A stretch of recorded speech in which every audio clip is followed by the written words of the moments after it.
That's delicious. I have to tell you right off the bat. You ever not have coffee for a while, and then you have a fresh cup, and it's absolutely startling how great it is? Hold on, I'll be right with you. Wow. Okay. Welcome. I got my John Candy hat on, um, and my John Candy shirt. I don't know if you could see that at home to your viewers.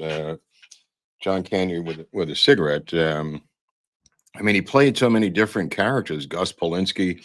I mean, the hat, the Wally World thing. It's kind of like the first time I got into John Candy when he played the guard, at Wally World, because I was at Lampoon and John Hughes had written the thing, and Harold Ramis directed it. But then, you know, other things happened. That I saw he was in Stripes, and then he was everywhere. So we're going to get into that, and some oddities, some secret stuff about John Candy that many of you may not have been aware of. Yeah, the best cup of coffee is the next one. No, it's this one. I don't know about the next one, but um, I'll tell you a little odd John Candy trivia. Just to yeah, SCTV was great. In a lot of ways, it was better than SNL. But there was a part in Pulp Fiction for Mr. Wolf. I don't know if you remember that part that was played by Harvey Keitel. That was offered to John Candy, who turned it down, saying the movie was too violent for his image, which was kind of weird because he ends up in JFK in a very violent movie. So um, hard to tell why people turned it down, but that was his reasoning for not being Mr. Wolf. And that, thanks, Dina. The where's the slump? You are a star. Thanks, hugs from the soul. Thank you. The slurp. Everybody wants the slurp. That's what it said. The slump.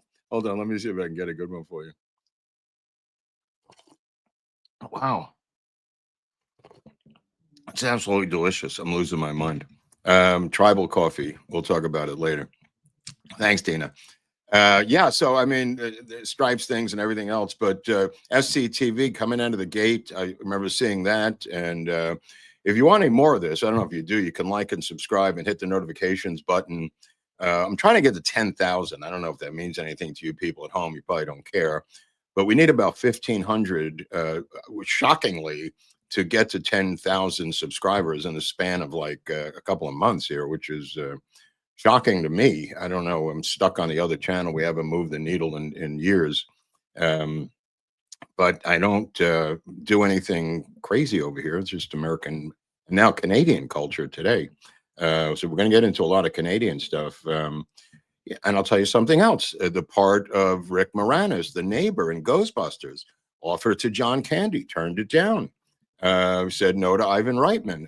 There's some strange things that Candy did, and then there's parts that he took that were just he might want to rethink that if he was still alive. But I'll get into that in a second. But I know what we got to do. We got to like and subscribe. Maybe you people could do that now, and I'll just have another sip. Yeah, just do that now. Get it over with. Take care of the business.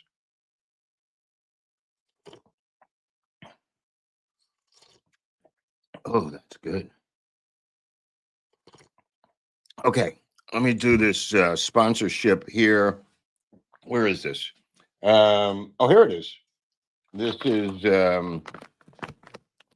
Angus, the treat of the meat that's so neat it can't be beat. I just made that up. Please don't use that. I have a copyright pending in Washington, D.C. over that phrase. Anyone uses it will be hearing from my attorneys. This is the gourmet beef jerky coming out of Texas, where I'll be heading this weekend. Maybe to meet the king of all biltong down there and find out what it's like. Maybe I'll tour the entire operation if I have a couple of minutes. I think it might be fun to see how biltong is made.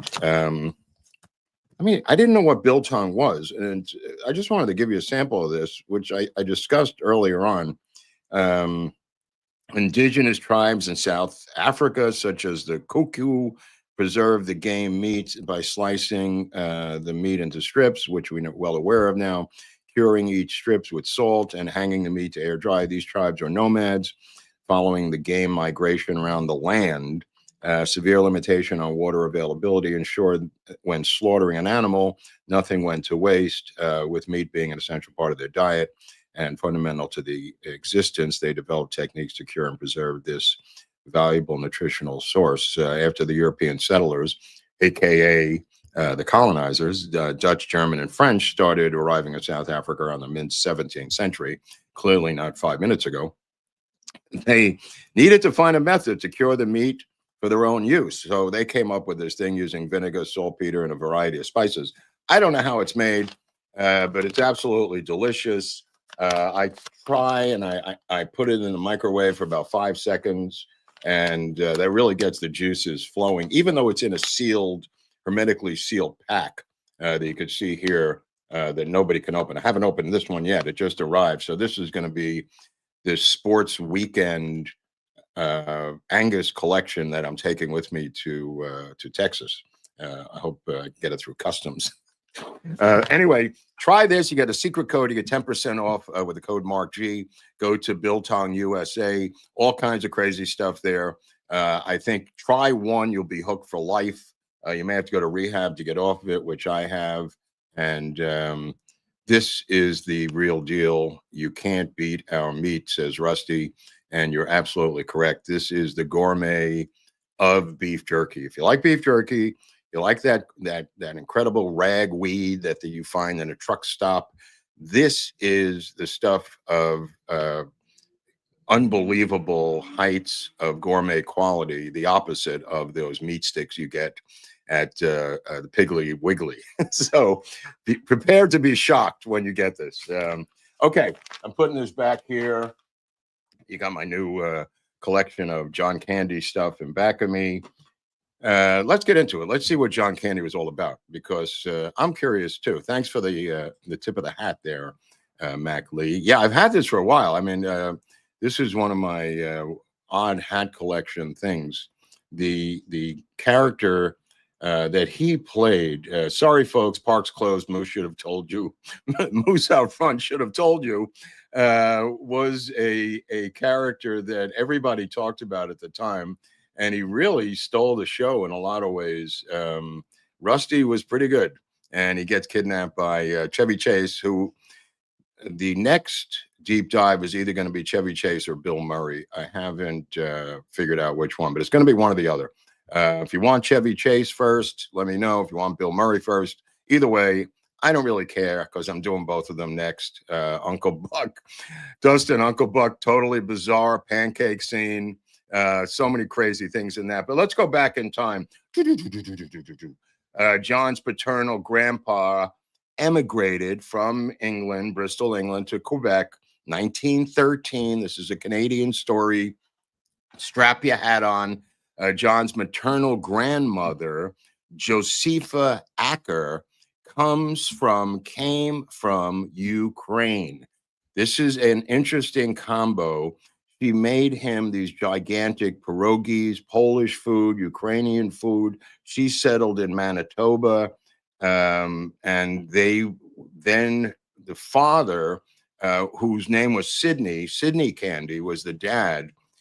The mother, what I just described, had the maternal grandmother had 6 kids. One of them becomes the mother of John Candy later on. But I want to talk about the father.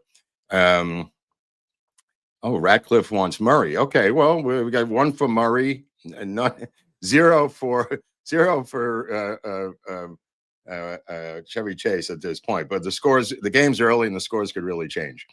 Sidney Candy was in the 48th Highlanders. Here he is you saw him there. He's on the right. He was in the 48th Highlanders, North Africa. He fought in North Africa and Germany, World War II.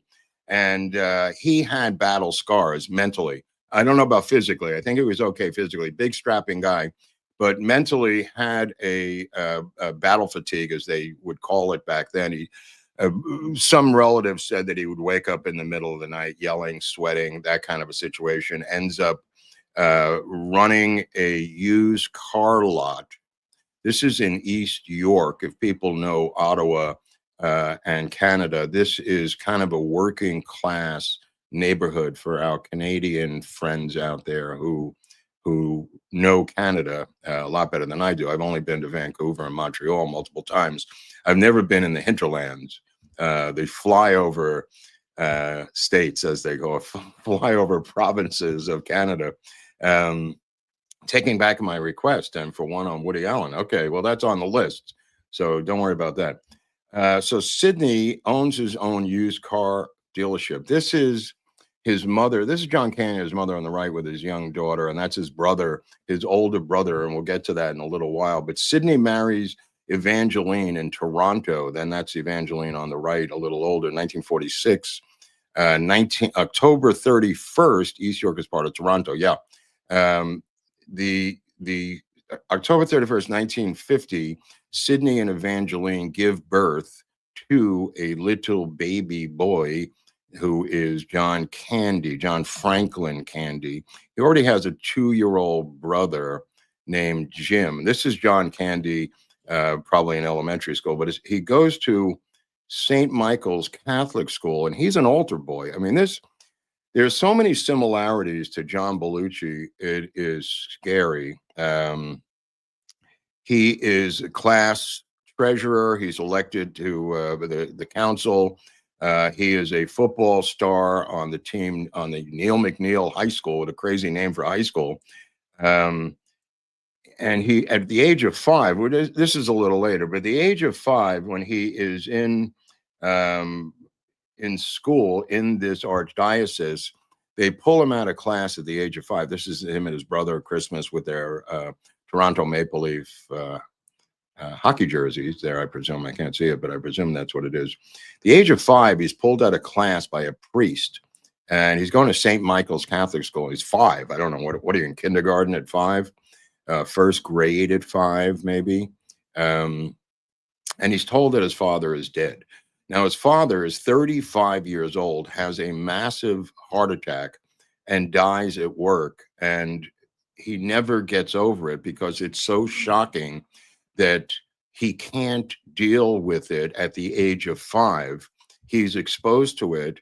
Their life completely changes. They need to move in with their grandparents, live in the basement with his grandparents, and live in the basement. His mother's mother, the Ukrainian Polish woman, and they're all crammed in there in this tiny little house. I don't know if you have a picture of this house in East York, but it was a working class. Yeah, they're living in the basement of this house. This has been spruced up, but you're talking about, like, 1955. All of them crammed in down there. There's no more breadwinner. The mother has to go to work at Eaton's department store. I lived in the basement. It was a living hell. Helena may know about this. So she works in the toy department, as does her sister, by the way. They both work at Eaton's department store, and he's an altar boy at Holy Cross Church, which is across the street from the school, by the way. And on the football team, when he does arrive and become a high school player, he becomes a star offensive tackle, and is big. And like Belushi, becomes a football star. Exactly the same parallel lives. This is Neil McNeil High School team. They win the championship that year. And the following year, he blows his knee out to smithereens. And that's the end of his career. And even in high school, and he had a dream of playing for the Toronto Argonauts. That dream will alter itself and become another dream later on. But 5 is kindergarten, right? Yeah, I mean, but he was in school. So I guess it was kindergarten, right? Yeah, so the priest comes and takes him out of there.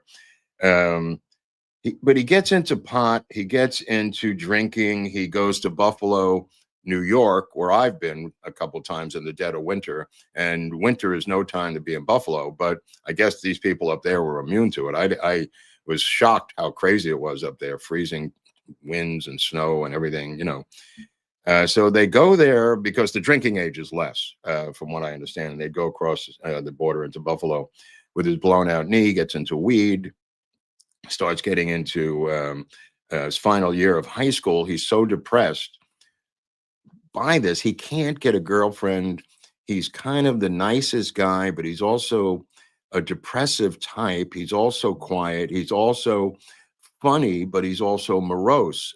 His closest friends would say that he would have these moments of lucid comedy, but then would just become depressed and sad. And his older brother, who's 2 years older, Jim, becomes the family father figure, and he's just a couple of years older than him. They both have to step up on the socio ladder and fill the void left by the vacant dad. But he is a very depressed, sad child by all accounts. And he decides, and this is really weird, snow up your ass. He decides to go across the border, join the Marines, and go and fight in Vietnam. Not because so much about patriotism, because kind of like what Oliver Stone said, he went there to die. He signed up to go to Vietnam, Oliver, not expecting to come back. And I think in a lot of ways, Candy was depressed and wanted to do the same thing and go over there and fight in Vietnam. But he goes across the border to do this, not in Canada.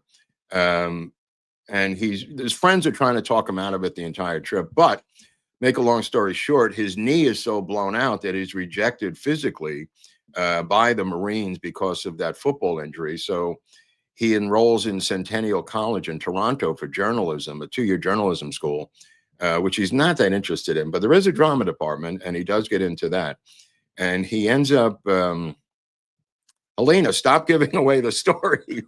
We're not up to that time yet, Elena. If you're going to start telling my story, I'll come to your job and kick the shovel out of your hand. So he gets this is really weird. He gets a commercial gig for toothpaste. They're looking for a big guy to play opposite Art Linkletter. Now, people who know what Art Linkletter was, he was a TV personality in the States. And as soon as John Candy gets there, he lights up a cigarette. I think he's 19 years old or something. He lights up a cigarette, and Art Linkletter starts scolding him on the set of this TV commercial for toothpaste. And John Candy says, "What is it going to do? Stunt my growth, bro?" And people are laughing. The crew is laughing. And Art Linkletter, keep in mind, people who know the Art Linkletter story, his daughter on acid jumped off the roof of their building, ending her existence. I don't know if this was before or after, but Art Linkletter became a voice against the use of drugs in the 60s because of his own daughter. And anyway, so Candy gets off this quip, and the whole crew is laughing, and Art Linkletter is not laughing, but he does do the commercial. And it's his first commercial, and he talks about his TV influences, which included, oddly enough, Rocky and Bullwinkle, Ralph Cramden and the Honeymooners, Burns and Allen, Rin Tin Tin. How could you not like Rin Tin Tin? Lassie and Howdy Doody. Apparently, those were his main influences. He gets another commercial soon after that for Molson's Golden Ale, while he was working as a door-to-door facial tissue salesman. But these are straight jobs that people have when they're 18, 19 years of age. But he gets that Molson's Golden Ale commercial. And let me tell you something. I lived in upstate New York, and we would have a lot of Molson's around. That was a absolutely delicious beer. I loved Molson's. A little too much, however. But it was delicious. And he gets this Molson's commercial, and he's off to the races. He gets into another part. His first part in a movie is a little bit later on, 1971. I don't know if people remember this. There was a sequel to The Summer of 42. The movie was called Class of 44. And he plays a character named Paulie who goes off to war, World War II. He actually, Molson Dark and Red. Thanks, Mike. They didn't have that when I was a kid. And anyway, so his first real movie is this sequel to, which I didn't know. I never saw it. I still haven't seen it. called Class of 44. If anybody's seen it out there, it's a small part, but it is a part where he is seen. I've had all I ever want of Chevy Chase. Well, there might be more than you don't know. Spring of 72, he joins the Children's Caravan Theater. Now, in this theater group, Caravan Children's Theater, there are some other people in that group, and it'll sort of be a precursor to Second City, because Gilda's in there. I think Joe Flaherty's in this children's thing. But whatever happened to Baby Jane sketch? Yeah, so the Children's Caravan Theater is really his first group experience. Candy joins in 1972. He joined Second City in Toronto. That becomes, as people may or may not be aware, a spinoff of, yeah, this is the group here. You see Joe Flaherty on the right and Dave Thomas. This becomes a spinoff of the Chicago Second City. And there's Gilda in the trunk. There's Levy, and there's Aykroyd in the back. And that long-haired John Candy.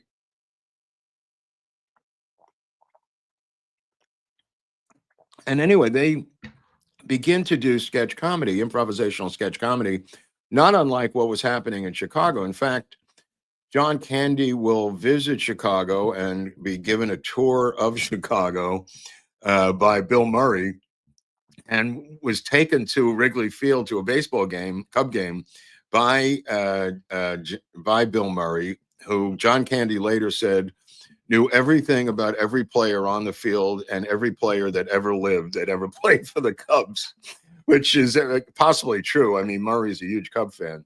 But one of my favorite sketches on Second City was Good Mailman, Bad Mailman. And it was him and Thomas, and there's a post office, and Gilda Radner shows up with a box that has no return address and no zip code. And he takes her in the back room and says to John Candy before he takes her back there, I think we have to run the good mailman, bad mailman routine on her. And Thomas sits her down in a chair and starts saying, why didn't you put the return address on there? And Gilda says, it's a surprise for my sister.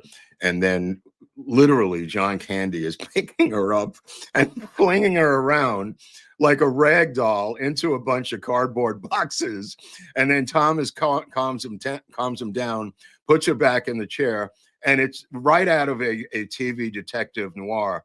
And they're working her over wearing postal uniforms. It's one of my favorite SCTV sketches. And there's a lot of them. I mean, everybody has their favorites. That was one of mine. He debuts on a thing called Police Surgeon, which was another TV show, some obscure thing. And then there's a movie in 1974. Well, just getting back to Second City for a second. He doesn't know how to do this. He had a 12-hour, he took a 12-hour acting class, a 12-week acting class for $9 to learn everything he did when he became a model or a commercial model. But he develops these characters like everybody knows in this group who is watching this. Johnny LaRue, Dr. Tongue becomes one of them, William B. Williams, the talk show sidekick. The Mellonville corrupt mayor, I think his name was Tommy Shanks. All of these things were watched by people down here and up there. SCTV, really had an impact. And there seemed to be a split in the comedy universe at the time, because Aykroyd had been up there, but Aykroyd was asked to be on SNL. So Aykroyd went with SNL. Same thing with Harold Ramis. He had been part of Second City TV, but Ramis stayed with the Lampoon and did Animal House. So there is a split, a physical split. John Candy male model. That was a good one too. There's a physical split in the comedy universe just by physics. Gilda Radner comes out of Detroit and she goes up to Toronto, and then Murray and Bellucci are based out of Chicago. Brian Doyle Murray and Bill Murray go back and forth to Toronto, and they want John Candy to be a permanent guy in Chicago. And they actually send him to Pasadena. there was a short-lived version of Second City right here in Southern California, in Pasadena, Second City, that I did not know about. It didn't survive financially, so they had to pull the plug on it. But, you know, let us know who your favorite SCTV. I mean, when you see the sketch of the Hustler where he plays Jackie Gleason, shot in black and white, absolutely brilliant parody of the Hustler. I mean, just I could watch that over and over again. Fantastic parody. But he did love to party. He does a film 74 called It Seemed Like a Good Idea at the Time. I could tell you right now, it was not a good idea at the time. Absolutely atrocious film. He starts dabbling in these movies. Keep in mind, he's not a stand-up comic, so he does not have the luxury of other people like Robin Williams, who comes out of improv to do what he's doing. Bill Murray's the same way. They come out of improv and they're not stand-up comics, so they have to work in a group. Thank you, Big Bill. 49er fan. I'm a Packer fan, so maybe we'll meet up again. I love those games. Grateful for 49. Thank you. The Packers don't have a number, but I love when they play the 49ers. By the way, Oliver Stone's a big 49ers fan. Lives and dies by them. But thank you for that. That's really generous. So he doesn't have the stand-up skill. He wants to be in movies. He wants to be famous. His first time doing improv, when they black out the stage, he runs into another member. He doesn't even know who it is because it's a blacked out stage, and smashes his lip, and blood is running down his face. And the audience believes it's part of the routine, which it wasn't. He was not that smooth at the beginning. He becomes a master of improv, as most people realize, and ends up in this SCTV troupe. He will be on SNL like once or twice. I think it was only twice. I think he hosted once. He really didn't want to be part of it because he had his own group up there, and these people all knew how to work off of one another. But they begin to spin off into some degree of fame. They begin to work in different movies. He begins to party, and this guy was the same party animal he was in high school, according to Jonathan O'Mara, who was his best friend in high school, that he was consuming pot, consuming drugs, consuming alcohol, consuming food, consuming cigarettes, just a big, giant consumer of the planet Earth. The snake on the face thing was great too. Yeah, that was, I mean, there's so many of them. Let's just back up. He does in 1975, he does a failed version of this called Tunnel Vision, which was a sketch comedy movie directed by Neil Israel. And it had Bill Murray in it, Chevy Chase himself, complete bomb of a movie. But nevertheless, got funded. I think Neil Israel was working for CBS at the time. Yeah, here's a movie poster. Neil Israel got fired. I think he was like a promo guy at CBS and put together the money out of pocket for this thing. Then he does this thing, I said, which good idea, 1975 with Isaac Hayes. And it's Anthony Newley and Stephanie Powers.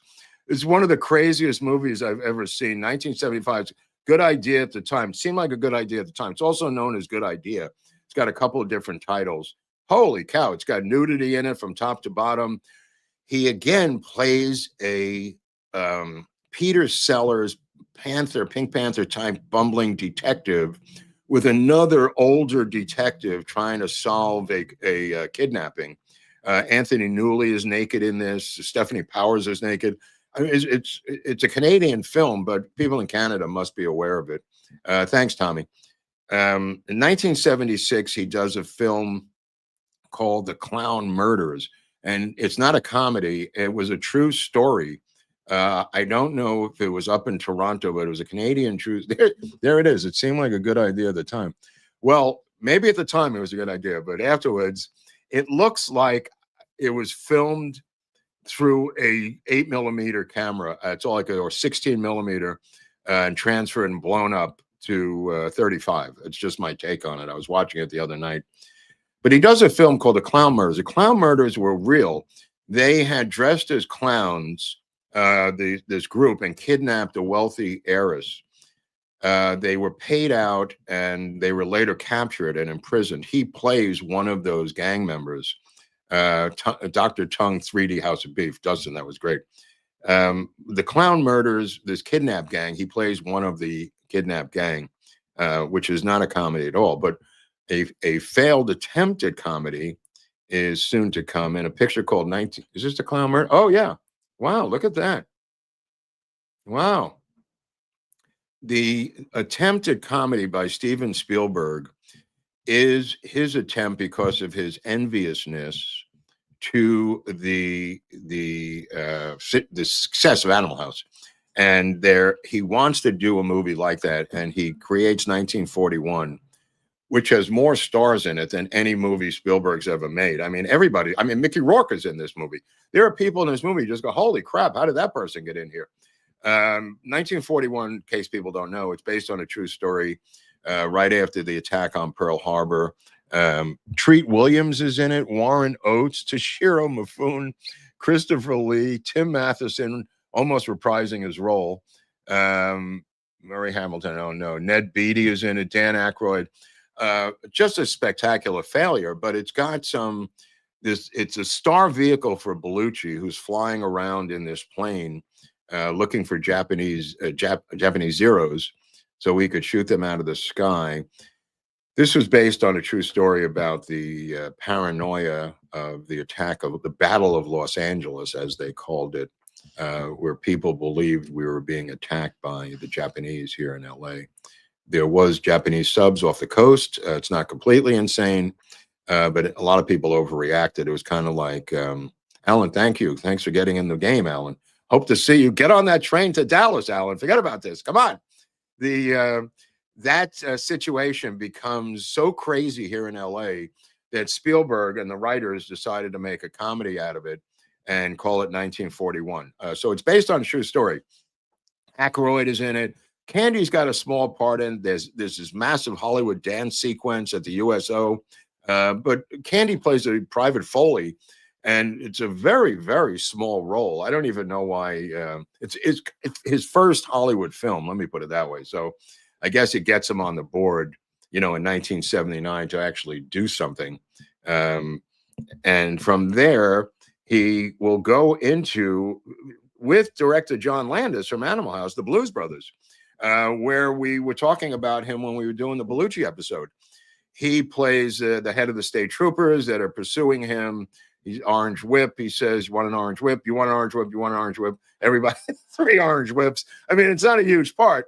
But again, when Candy comes on the screen in any movie, he owns that screen.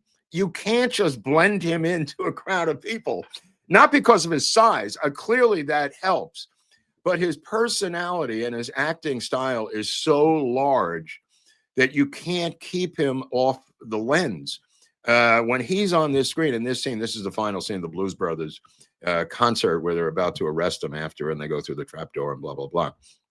But that little presence alone let a lot of people see what he was really able to pull off. Now, in 1981, the same year that a couple of years later, 1 year later, actually, we had a film called Heavy Metal at Lampoon. I was the associate publisher of the magazine Heavy Metal, and we decided to do a movie called Heavy Metal, animated. And by the way, we had a lot of trouble getting Heavy Metal into Canada. At one point, they rejected, and it was cartoons. It was animated French. I mean, really high-end paper for the magazine, high-end drawings and futuristic sketches and comedy. Not even comedy, but it was futuristic space stuff, outer space stuff. And we got rejected by this is a side story, but what the hell? We got rejected by the Border Patrol. And we were shipping in every month, I think about 10,000 issues to subscribers, maybe 5,000. I figured 5 to 10,000 into Canada. We got stopped at the border, and we didn't know what to do. So George Agolia, the publisher, found I don't even know how to say this. He found a school for mentally challenged Down syndrome kids in New Jersey. And we made a donation to the school and we gave them magic markers and they blocked out the animated offensive scenes with a magic marker. And we paid the school whatever, $5,000 or $10,000 as a donation, shipped the magazines back to Canada, and they got through the Border Patrol because the offensive scenes were blacked out by the Down syndrome kids of New Jersey. I don't even know why I got off on that. But anyway, we made a movie called Love Johnny Toronto. Of course, Mike, why not, right? He will become Johnny Toronto. Actually, Aykroyd will call him that later on near the end of this show. But the situation is that we make this movie, and one of the voices in the movie, make a long story short, is John Candy, who people who saw the movie. It's an animated film, way ahead of its time, had a lot of heavy metal music. We couldn't release it for years because we couldn't get the rights to all the different bands that became famous afterwards. But in 1981, he gets a call from a writer who wrote a part for him, and again, it's Harold Ramis from up in Second City, and they, Ramis had gone away, come back, and John Candy physically replaced Ramis in the group. Ramis rejoins the group, but Candy is in the group, and Ramis thinks, I got to get out of here. There's too many people in the group, so he goes back to Lampoon in New York, and he ends up working on this with Ivan Reitman, who's also Canadian. And Ivan Reitman becomes part of the Stripes folklore, working with Harold Ramis to create this thing with Bill Murray. And the character of Oxenberg, Ox, is played by John Candy. And in that movie, he gets the shine literally coming off the bus. Is there a movie on this flight? Stewardesses. I mean, he is in his glory and really plays multiple different characters with different tonalities.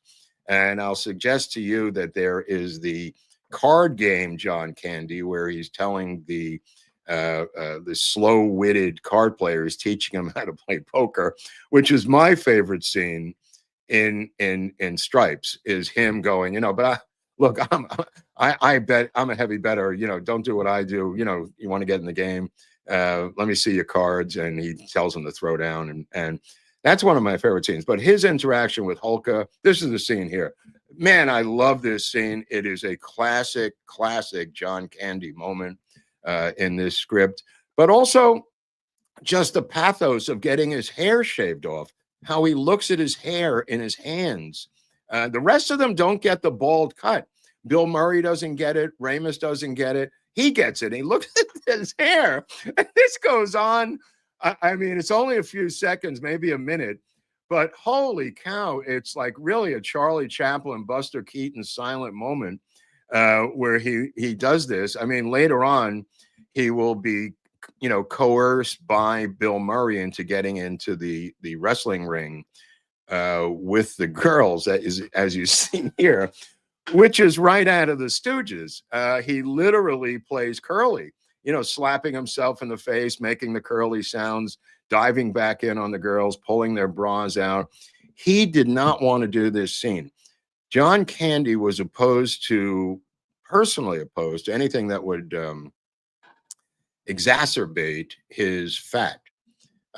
In school, he would refuse to be in a game that had shirts and skins because he was terrified of being on the Skins team. He didn't want to do that because he was so embarrassed about his body. So Ramis wanted him to be topless on this, and he refused and wore the long underwear, top and bottom. But there's a lot of Stooges slapstick here, including the Curly, the famous slapping on the head is Curly. But absolutely brilliant scene in the movie with Murray coercing him into, I can't even look at it without laughing. It's so funny, and they get in trouble and they come back, and the movie will eventually go to Europe. And here's Candy at the end. He's obviously gotten his shit together, and he becomes like a sergeant or commanding a drill sergeant on the tarmac.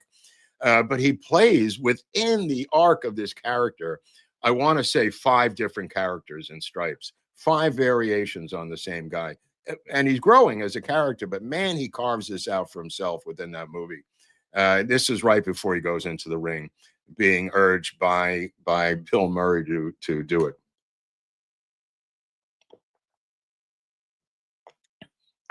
I mean, he looked at himself as a Canadian. I mean, he really was as Canadian, according to his friends, as Canadian as it could possibly be. That becomes a pretty big hit, Stripes, for Ivan Reitman. This is they're cleaning little latrines. That's Ramus on the left. It's part of their duties. When they go to Europe, it's really funny because he teams up with the dim-witted guy, and he says, "You have to make my bunk. And if we were in Germany, I would make your bunk. But since we're in Italy, you have to make my bunk, and then I sleep below and you sleep on top." He swallows a lot of aggression, a lot of pizzas, yeah, and that is true. That is totally true. I liked when Ramus made the faces behind him. Very classic, class clown situation where Ramus is mimicking what Oxberger is doing there. Talking about his storyline, how he came in here to lose weight and get in shape. The Aunt Jemima treatment with the girls in the general's house was great. But this is at the very end of the movie where they each have a comic book, and this is his Teen Beat, Tiger Beat knockoff, Winter Dream Date with Ox. Super love. Everybody loved John Candy. Every single person in the crew. Harold Ramis, definitely a genius. Went too soon. He was a guy that did not indulge like the others, drugs and alcohol. He did dabble, but he was a normie, as they say. So this is the very end of Stripes, which will set a groundwork for all of these people working together in different movies. In 1983, he hooks up with the legendary David Steinberg, the comedian David Steinberg, turned director David Steinberg, one of the great stand-up comics of all time. If anybody's, we're going to do an episode on David Steinberg. People may not remember him who are younger, but in this movie, Going Berserk, 1983, is Eugene Levy, Joe Flaherty, Ernie Hudson, and there is some comic business in there. Here's a movie poster for it. There is some hijinks going on in this movie that I will never forget. I'm going to tell you it right now. There's a couple of things in there. One is this scene with Ernie Hudson. John Candy gets arrested at the beginning of the movie for stealing TVs out of the back of a store in LA by two corrupt cops who were stealing the TVs out of the store in LA. And he gets sentenced to whatever, jail, and they handcuff him to Ernie Hudson. And Ernie Hudson, who will later be in Ghostbusters, is in the back of a police van with him and says, John Candy says to Ernie Hudson, "What did you do?" He said, "I burned my house down and my family and killed them all." And then Candy shrinks away and he says, Ernie Hudson says, "Are you with me?" He says, with me doing what? He says, "Getting out of here." And there's like 8 guys in the back of a van. And he says, "No." And next thing you know is Ernie Hudson drags Candy out of the back of a moving police van, and they're on the run. And it is hysterically funny. The way it's shot, they're running through town, they're handcuffed together. It's totally hysterical. And what does Ernie Hudson do? He's got to get back to his girlfriend in downtown LA. And here's the girlfriend, but they're handcuffed together. And you could think that this thing could go south comedy-wise very quickly, but Candy masterfully handles this, something out of the Stooges or Abbott and Costello, or any way you want to slice this thing. If you could just back up one photo where he's in the hallway, the one after this one here, what Ernie Hudson does is he begins to have sex with his girlfriend, and he pushes Candy out the door into the hallway of the apartment building as he's banging her against the door.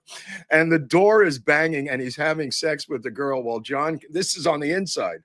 On the outside, John Candy is banging his head against the door, going up and down to the floor as these two are making love on the other side. And people in the hallway are coming by looking at this scene. It is a masterpiece of physical comedy. that even though I've seen it before, I looked at it again, I started crying. It is so well done by John Candy, and it's not over. It's not over. While they're having sex, she starts screaming that the guy, Ernie Hudson, is dead.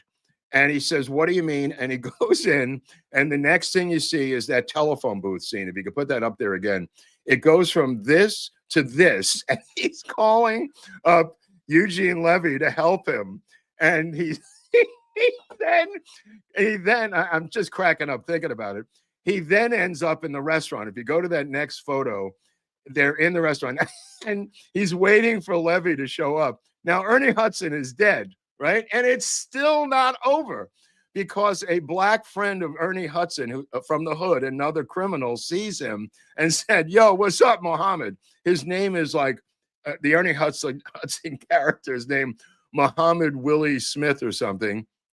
And another black friend shows up having a conversation. While he's having a conversation on his right-hand side, on the left side of John Candy, Eugene Levy will show up with a hacksaw and cut the handcuffs off, and the two of them split together, and the scene continues. Steinberg's a genius. The scene continues with this guy talking to Ernie Hudson, who's dead. I can't say anything more about it. Absolute genius scene. Going Berserk is a extremely underrated film. I strongly recommend you check it out. It's not the greatest film in the world, but there are scenes in there that are absolutely fantastic. Now, that being said, David Steinberg, monologue with Kong. Yeah, we're going to get to all of your favorite films, but right now we're going to go to a film that was written by John Hughes when at National Lampoon, and that was called Vacation 58. And that was set in 1958. It was written by John Hughes. John Hughes lives in Chicago, and he'd come and drop his articles off at Lampoon because he was an ad agency copywriting guy, and the headquarters were all on Madison Avenue, where, strangely enough, so were we. We later moved downtown, but that was years later. We were on Madison 58th, right in the heart of Mad Men District, and John Hughes would show up and drop off his articles. And John Hughes had a sixth sense of humor. He also did My Vagina. He also did My Penis, which was a follow-up to My Vagina. My Vagina was also set in a small town in the Midwest, and it's a kid wakes up in the morning and his penis is gone and he's got a vagina. It takes a couple of nights, but eventually he has a vagina, and hijinks ensue with his vagina. So this guy writes a script, an article called Vacation 58, and that becomes a movie. The first movie, after Animal House, called National Lampoon Vacations, 1983. There's the poster for it. Becomes a monster hit starring Chevy Chase. And in there is the character of Russ Lasky, the Wally World guard, symbolized by the hat that I'm wearing. Now, again, this is directed by Harold Ramis. This is not directed by John Hughes. Sorry, folks, Italy's closed. Moose out front, should have told you. Yeah, it's a funny meme. Anyway, so he's taken hostage by Chevy Chase, and we know the story there. But that scene, he steals everything and puts the entire movie on his back. Now blossoms into bigger parts for John Candy, because in 1984, he's teamed up with a guy named Tom Hanks, who is new, and a new lovely mermaid named Daryl Hannah, and Opie, the director, named Ron Howard, and they make a film called Splash. Splash becomes a big splash and a big hit with him playing Tom Hanks's brother. Now, Tom Hanks plays this as a square, and again, now John Candy plays this Johnny Toronto type character, where he is a party animal driving a sports car in with the mob, drinking everything, going nuts. And I'll just tell you this little inside story. He will show up to do that squash scene with Tom Hanks directly from drinking all night with Jack Nicholson. And he says, "What am I supposed to do? Tell Jack Nicholson I got to leave?" So he comes to the set drunk out of his mind. This is from the squash scene. He was completely inebriated, completely just went right to wardrobe, right from partying with Nicholson. And it took about 3 turns for that ball to hit him in the head. People who've seen the movie, seen the scene, know what I'm talking about. He gets hit by the handball ball in the head, and he goes down, and he goes down hard. He said he really hit his face hard to the court. But he was drunk as a skunk, and this is kind of the beginning. We'll do Murray, Jeff. Don't worry. This is kind of the beginning of his really abusive partying, and it is Bellucci level at this time. And Bellucci will take it to another level, but Candy is at this point in his career really beginning to party, and it's working. I mean, there's a time when drugs and alcohol do work.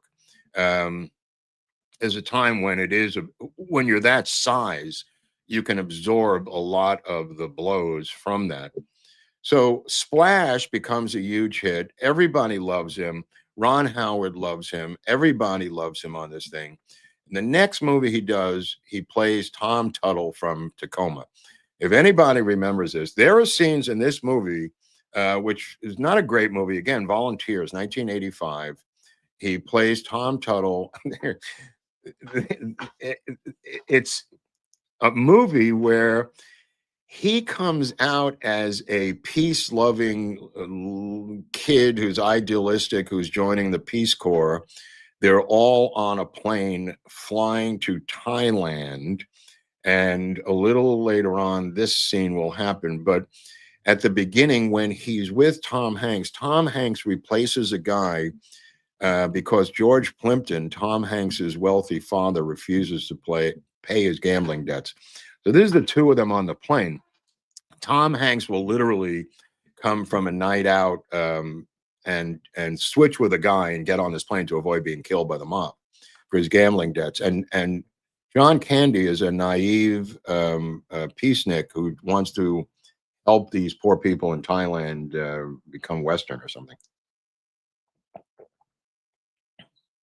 Okay, so in the course of this, Tom Hanks meets his wife, and she's in the movie as a liberal Jewish girl from Brandeis or something, and that Rita Wilson is where their relationship starts, by the way, in Volunteers. But John Candy is in the jungle, and he falls into a tiger trap. He's always being chased by animals. In the great outdoors, he's going to be chased by Bart the bear.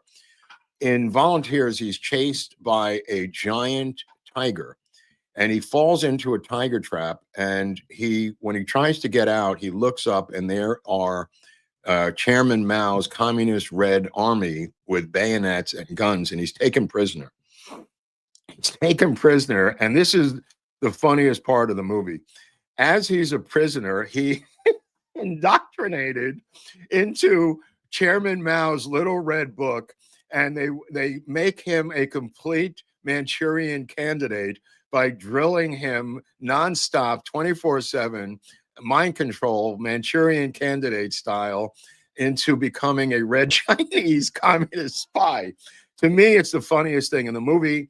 He goes back to the group, the Peace Corps. He infiltrates them. They're building a bridge across the river, and he is supposed to inform the Red Chinese Army when the bridge is about to be complete. Here's a scene from it. They're all reading Mao's book in the background there, by the way. Absolutely hysterical scene. And it goes on where he is a spy for the Red Chinese Army, and they blow up the bridge at the very end of the movie. And here's a shot of the bridge being blown up. A substantial amount of blowing up in this movie at the end here.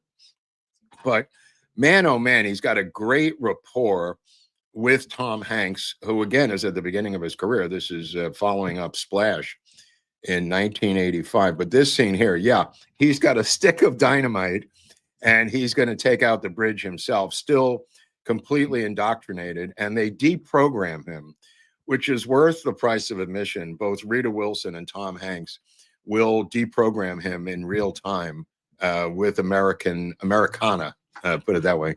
And he's going back and forth between the two cultures verbally. Thank you, Edward. Yeah, I don't know if you've seen these films, Edward, but you came a little late. We missed a couple, but there's still some good ones coming. So hang on there. Thank you for the massive donation. Volunteers leads to Brewster's Millions. Now, Brewster's Millions is him with Richard Pryor, directed by Walter Hill, the legendary Walter Hill. You would think that this thing would work, but for many reasons, it doesn't work. Let me see the poster here. Yeah, Brewster it's actually a remake of a 1940s movie, Brewster's Millions, which nobody seems to mention. Thank you, Edward. Nobody seems to mention this, but here's a picture for the Bulls, a minor league team of the Cubs franchise. Now, in this movie, he has supposedly pitched for 15 years for the big team, for the Chicago Cubs, and he's at the end of his career in the minors when the film opens up. The story of Montgomery Brewster, relief pitcher in the minor leagues, but he already has been up with the bigs, which is a crazy beat that they didn't fix in the script. His catcher is John Candy, and John Candy personifies, this is a little later when he gets the money, but there's a shot of John Candy behind the plate. This one here, he's on the mound, Richard Pryor. Candy really becomes a catcher in this movie. There is a scene where Richard Pryor, as Brewster, has this incredible penthouse, and he's pitching to Candy in the living room. This scene here, this goes on for a while, and Candy is a catcher, and Pryor is a pitcher, and they're having a, throwing back and forth, which is a great little scene in the living room. But yeah, here he is. He's wearing a Yankee hat. He's going to pitch against the Yankees a little later on. The plot is that he's got to get rid of, I don't even know how to explain the plot. It's so fucking stupid. Hume Cronin on a film is dying, and he records his last will on film, saying that he is the white uncle of Richard Pryor, who had a black aunt or something, and a law firm shows it to him, and it's a $300 million inheritance. He's got 1 month, 30 days to spend $30 million and end up with nothing to prove that he should get the $300 million, or he could take the $1 million in cash that the law firm shows him on the desk. Hume Cronin, who's never met him, says, I'm going to teach you the value of money, but there's no demonstration that he doesn't value money. There's just a million freaking plot holes. I can't get into every one of them. No assets, right, Mac? He's got to have no assets. So he's spending money hand over fist. There's other rules. He runs for mayor of New York. The whole thing is completely insane. Pryor looks high as a kite. He's completely over the top in every scene, and Candy's trying to hold on for dear life.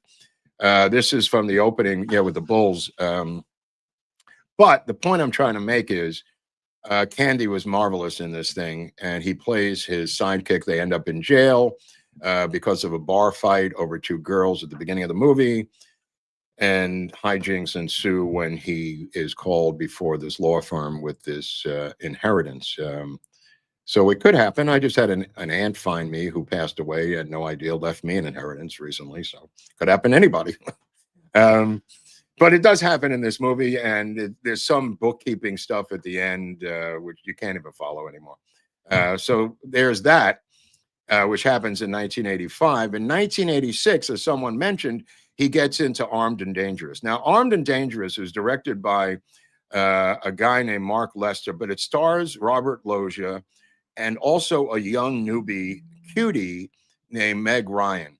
Now, these two guys become security guards, and this movie is great. It really is great. He is he is a lawyer, an ACLU type attorney, Eugene Levy, and Candy is a fired LAPD officer who is entrapped by some other corrupt officers. He's not corrupt. They become security guards at this firm, and there's shootouts. They're armed, by the way. They're not just mall cops. They actually are armed and dangerous, as they say. And there's all kinds of hijinks of factory robberies and warehouse robberies and stuff that they're involved in. Absolutely fascinating movie. Gets bigger and bigger and bigger with more and more chases. Meg Ryan is the owner's daughter. Robert Loggia is a corrupt union official. They make them pay dues every month, and Eugene Levy challenges the union in a union hall meeting as a Teamster boss. Yeah, he was great. He was absolutely great. I don't know if it's a classic cable TV movie, but it was in the theaters in 1986, and it was a fantastic little movie. This scene is unbelievable. Shot right over here in Echo Park. It's Echo Park Lake in the back there. They had to get out of this gay video store, so they took the outfits of two people who were dressed like that because the corrupt cops are after them. That's John Candy as a divine character and Eugene Levy as some leather man. But there were two guys dressed like that in the store, and they took their outfits to escape, which is a great scene. Absolutely great scene. Today might be considered homophobic. I don't know. There's a lot of gay stuff going on in these movies. I got to tell you, it's a little much, but they get away with it back then.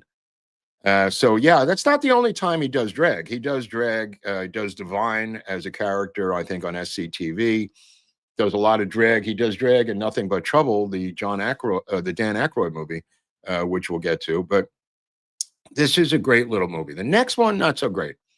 Spaceballs, the Mel Brooks one. It's a little too long, little too late, and the parody is worn off. It's Bill Pullman, Rick Moranis, Joan Rivers as R2-D2, as a Yenta R2-D2. The parody thing it's just too long time away from Star Wars. But he's kind of a Wookiee there, playing Barth, and again, he steals his scenes with Bill Pullman. Fantastic scenes, and he's, some of it is improvisational, which Mel Brooks didn't mind. As a director, Brooks was able to deal with that. Brooks loved him, by the way. He really loved him a lot and wanted to work with him again. But I think there was not much left in the parody stuff in the Mel Brooks library. This was near the end of it, and agree to disagree with Mark about what, which will lead to Spaceballs. Yeah, John Candy, Rick Moranis, Mel Brooks. Yeah, Mel Brooks has a small part in it too. But this will lead to bigger and better things, because in 1987, Spaceballs is awesome. Okay, good luck with that, bro. You might be alone on that one. This movie in 1987 comes out, is awesome, and that's Planes, Trains, and Automobiles. Because John Hughes is beginning to move into adult writing. And here is a situation of two guys together stuck because of a snowstorm and trying to get out of New York, actually, at the beginning of this movie, and get to Chicago, where John Hughes is Steve Martin is kind of playing himself, going to an ad agency in Manhattan, on that area where National Lampoon was. And Steve Martin is the John Hughes ad creator, ad copywriter, pitching his ideas like on Thanksgiving Eve, and he's trying to make a plane. And John Candy is trying to get home as well. And they're put through planes, trains, automobiles, and one that they leave out, which is buses. And the bus scene, to me, was one of the best scenes in there, because there's on a bus, and they tried to do a sing-along, and Steve Martin begins to sing Three Coins in the Fountain, and everyone turns around and just starts staring at him. And John Candy takes over immediately and starts singing the theme to the Flintstones, and the entire bus joins in. And it was such a class division. It was so cool in that scene, because everybody knew the theme to the Flintstones. Just a great, thank you. Yeah, man. The Flintstone scene, absolutely my favorite in the movie, but there's a lot of stuff. This scene here where he's holding him and nibbling on his ear. I mean, it goes on and on and on. And apparently this kind of happened to John Hughes with someone else. But man, oh man, there's a lot of great scenes. And at the end, there's a lot of pathos. You know, there's a lot of pathos because the car catches on fire. They get pulled over and they're driving that crazy car. I don't know if you have a picture of the car, what it looked like. The props department, bravo to the props department for creating this burnt out rental car.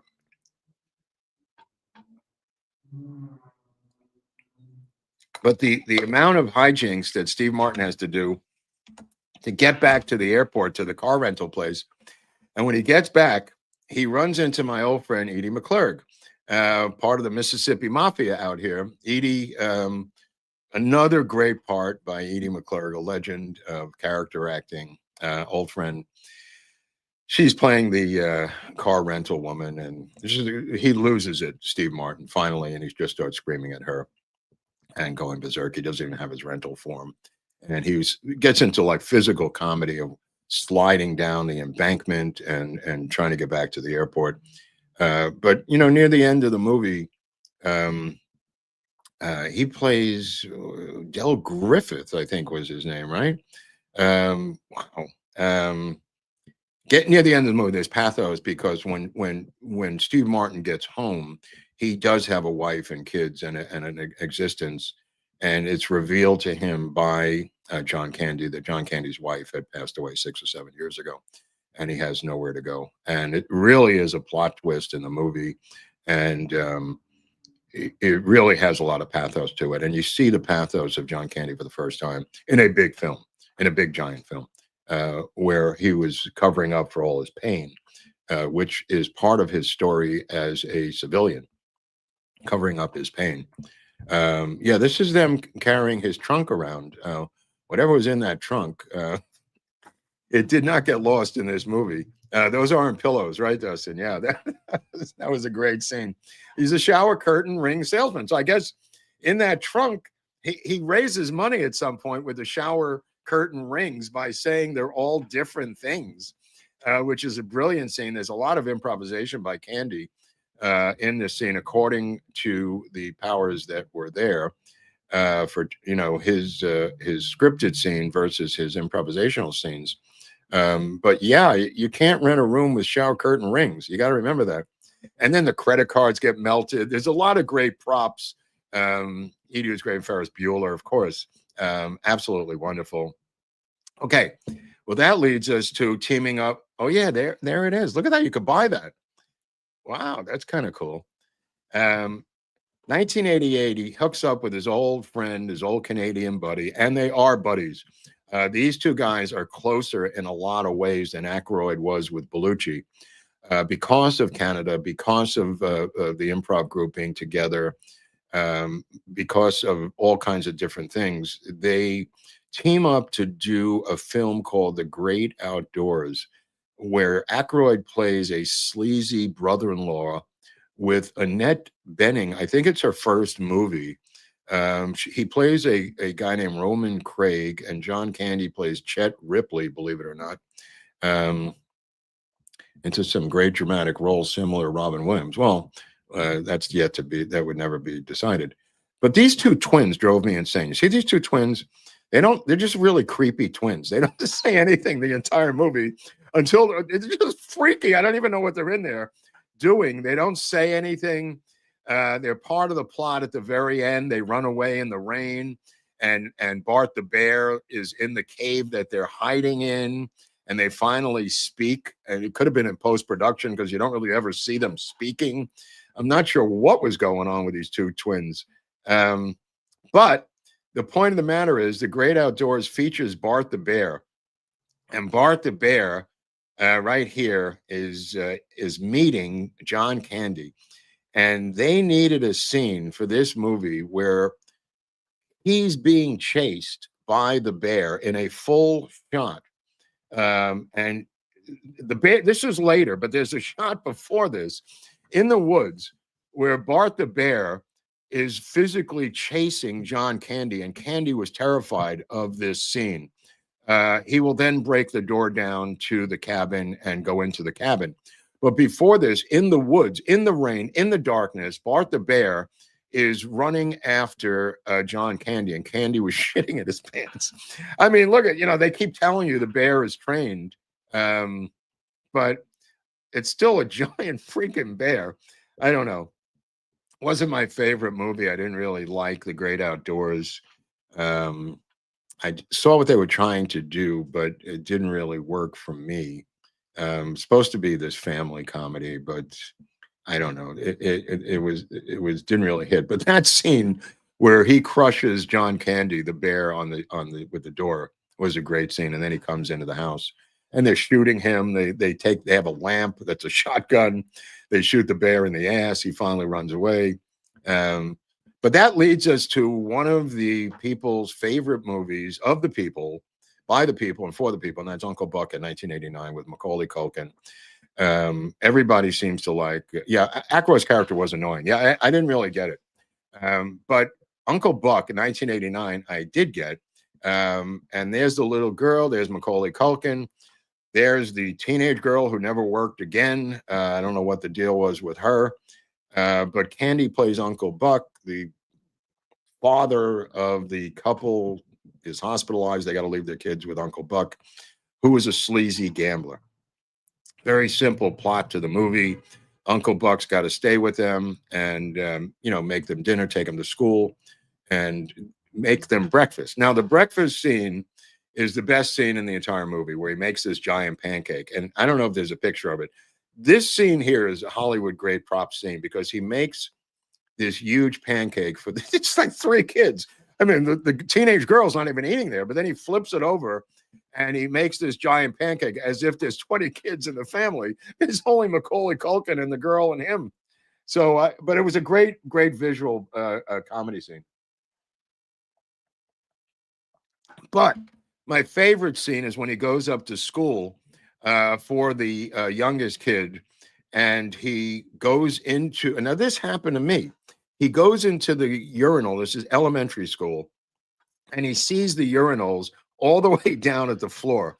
And there's multiple parts to this scene. And I remember going back to my old elementary school and getting a drink of water and seeing everything close to the ground. And I was like, look at this. It's really a mind fuck to visually see stuff from your old elementary school. But he walks in and he sees those urinals low to the ground, to the floor, and he begins to get down lower and lower and lower until it ends with this miraculously funny scene of him urinating in a tiny urinal on his knees.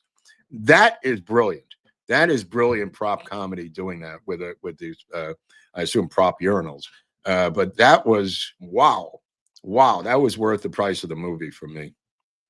And then Uncle Buck, the family comes back.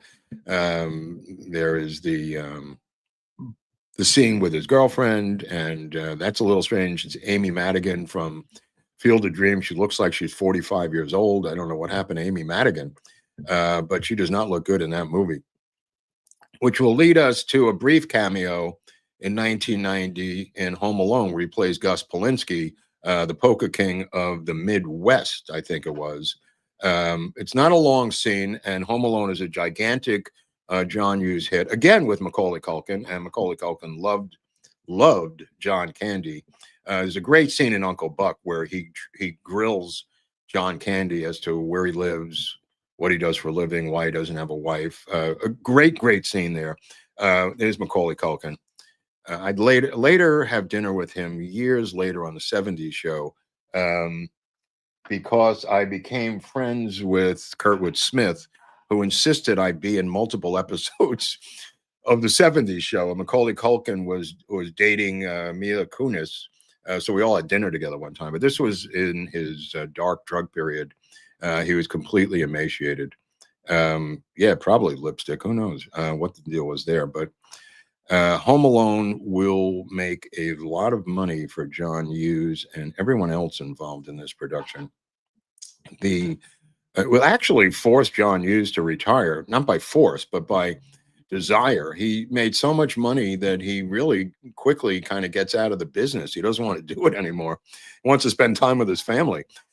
But the point of the matter is, John Hughes and John Candy become best friends. Their families become best friends. They vacation together. They live nearby. They bond together. He gets a house on Mulholland here in Brentwood, John Candy, huge estate.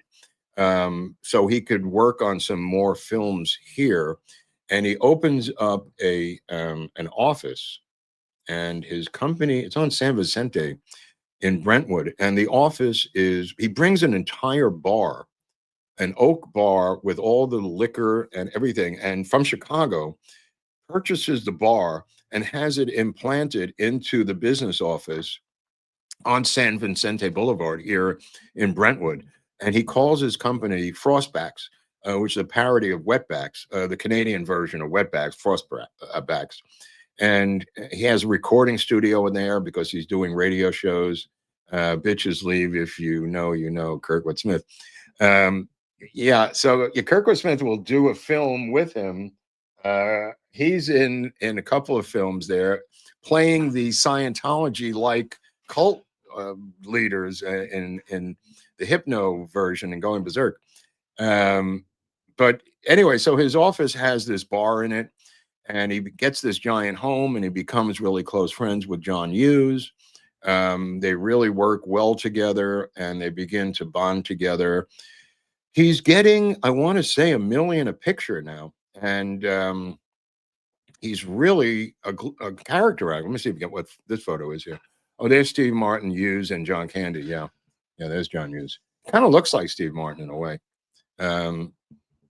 Steve Martin, of course, becomes a big star doing individual stuff. But in 1991, John Candy will do a film with the legendary Maureen O'Hara from the John Wayne movies. Now, Maureen O'Hara is retired and living in Ireland, of all places. Well, she is Irish, so maybe it's not so crazy.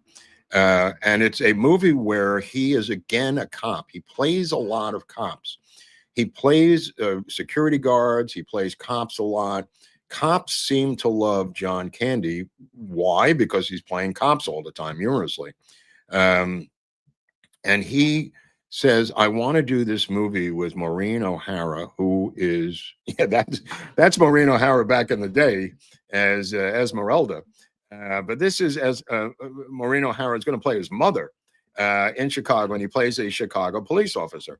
And they're living together, and he's like 38 or something, and she wants him to go play bingo with her, and he's got tickets with Jimmy Belushi, by the way, who's another cop with him. And it's 1991, so think about the time period. It's called Only the Lonely, and she wants to see, this is Maureen O'Hara, wants to see if he could play her son. So she does a test reading with him and satisfied that he can actually do drama, which is what this is. There are some funny moments. This is the two of them together. And he's codependent, or she's codependent on him, and blah, blah, blah. He's trying to break away. He's trying to go to the Cubs game, and is it the Cubs game? No, it's a Red Sox game. I take it back. It's a Red Sox game because he says that what's his name is catching, and yeah, it's let me see here. Yeah. Oh, Anthony Quinn is the love interest. Ali Sheedy again is his love interest. That's an odd take on it. Anyway, the movie completely tanks. But the point I'm trying to make in this story is not about the movie itself. His scenes are great. He has a huge double wide freaking trailer on the lot that has everything in it. And he looks over down to the end of the lot, and in a silver trailer is Maureen O'Hara, the legendary star. And he's completely embarrassed. And he goes to the producers and he says, I want Maureen O'Hara to have a trailer that is the equal of mine. And the producers said, we have no budget for that, bro. And he said, well, I'm going to walk then. And they go, what are you, crazy? We don't have a budget for that. So he decides, he goes to Maureen O'Hara and he says, I want you to have my trailer. And he begins to pack up all his stuff in his own trailer to give this Hollywood legend, Maureen O'Hara, his trailer. And it says a lot about John Candy. And the PAs were helping him pack up when the producers unloaded a giant trailer the size of his trailer for Maureen O'Hara. But the fact that he went to that length to equalize him with Maureen O'Hara. Not only equalize, I think he was embarrassed that he had that size of a trailer. And this might be Ali Sheedy with him in this film here. Yeah, it's an odd stretch that that's his love interest. They end up having a picnic on the field at Fenway Park. Roger Clemens is the game he's trying to get to. It's a rough road to hoe, but it will lead him into another film that I really liked. Yeah, there's the two of them as Boston Cops. Jimmy Belushi and John Candy. Now, Jimmy Belushi will be in these improv groups with them as well. So, John Candy called his brother the Beast, by the way. That's what he referred to Jimmy Belushi's brother, John Belushi, as. He kept calling him the Beast. The Beast. Okay, so this. Oh no, I'll take it back. He called him the Bear. My mistake. The Bear, not the Beast. He was called the Beast by some people, but that's a story for another day. But this will lead into a movie that I wanted to talk about, which is a underrated sports film called Cool Runnings. Now, Cool Runnings is, as many of you know, is a Jamaican bobsled true story of the Jamaican bobsled team going to the Olympics in Canada, and how they come out of Jamaica. The story cost $17 million to make this movie, and it made $154 million just in its run theatrically. So this is a huge hit, and it's the final film released in his lifetime. Now, this film was not supposed to be John Candy. John Candy took a $300,000 pay cut to be in this film, demanding to be the lead role. And it's not the lead role, but the lead role is actually Leon, a guy from the Five Heartbeats, directed by Robert Townsend. And Leon will also be in The Temptations, which is the real version of the Five Heartbeats. But Dougie Doug plays a Jamaican. They're all from New York, but they're playing Jamaicans. Dougie Doug was in Hanging with the Homeboys, directed by my late friend Joe Vasquez. This is Leon on the right, with John Candy, who is at his biggest weight, possibly 350 here. He will later go up to 375 in weight. But he plays a guy who won a gold medal in the Olympics, and we find out that the gold medal was reversed because he put weights in the toboggan, in the sled, to make it go downhill faster. So he is thoroughly disgraced as a Olympic winner, and we don't learn that until we get to the Olympics up in Canada. Now, John Candy, again, remembered the event. He said he was there for the Jamaican bobsled, the actual event of them being in the Olympics, the Winter Olympics. And he insisted, this is him with the team right there, as their coach. And he insisted on being in this film. Now, this film, as an Olympic film, as a sports film, they did not want John Candy. He can't really be a coach by the look of him. He can't get into the toboggan. He can't even push it. He's huffing and puffing, and trying to get by.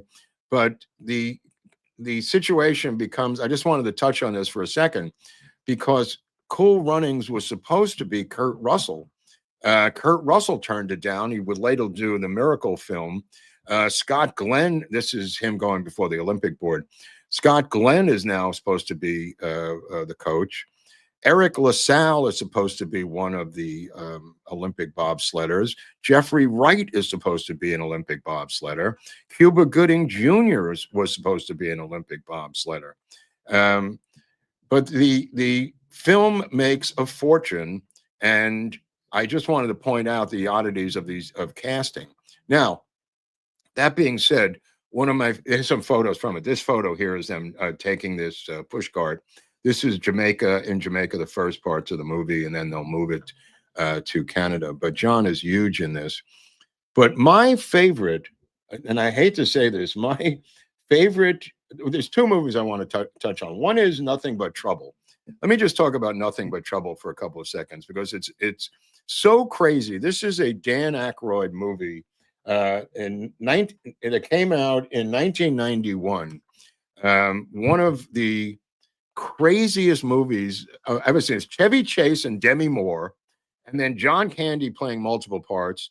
This is also Dan Aykroyd playing multiple parts, and it is so freaking crazy. It's about some town that they go through that's a speed trap, and the judge in the town is this creepy old guy. There's two, maybe this is Dan Aykroyd, by the way, underneath all this makeup. It's so crazy and so risky, put it that way, and so adventurous of a movie that I think Aykroyd thought it was going to be a type of Ghostbusters. And he's got Chase, and he's got John Candy, and he's got Demi Moore, and Chase is playing the same character he always plays, this smarmy, wealthy yuppie who lives in a penthouse.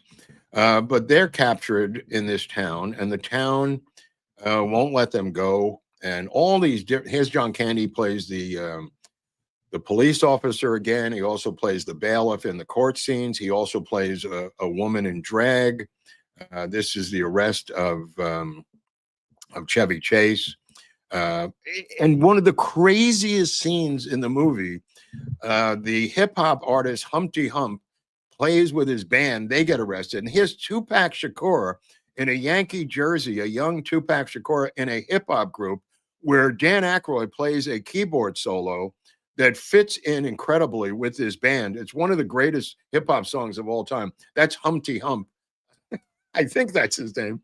It's been a long time since I've seen Humpty Hump.